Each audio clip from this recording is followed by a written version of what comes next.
Thank you.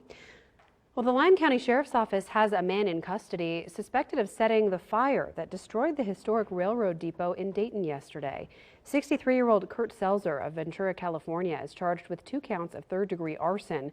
Deputies say they found him after a second brush fire near the depot fire. The depot was a total loss, as you can see there, after it went up in flames just before 3:30 yesterday afternoon. 2 structures nearby were also damaged. Paul Nelson spoke with residents who stopped by throughout the day to see the damage. The train depot was 138 years old, and some say they can't believe the historic building is gone.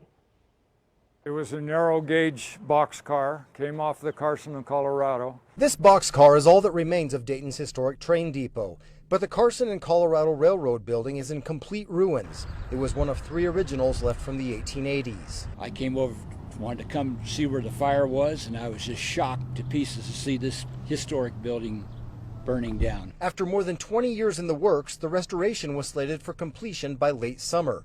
Stoney Tennant says it was a one-of-a-kind building. This was the first stop, and it had a passenger section as well as a freight section. And that was one thing that made it unique. The rest of the surviving Carson and Colorado buildings are all freight buildings. The plan was to restore it to its original form, right down to the floorboards and the square nails. We wanted to be as authentic as possible. If people came and looked, we didn't want to see new materials.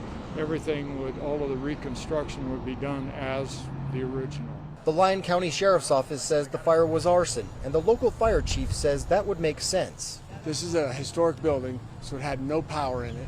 It had no residents, occupants. It had no known uses. There's not a lot to indicate that it was anything other than human caused. Some residents want to rebuild the depot, but they know they can never fully replace this one. Part of the culture, part of the history. And it's a sad, sad thing to see this thing burn down to the ground. I couldn't believe it. Covering the story, Paul Nelson, 2 News. Yeah, sad to see for sure. Now, everything seemed to be in place to finish restoring the train depot. Tennant says nearly $900,000 have been invested into the project. That money came from grants, donations, and fundraisers.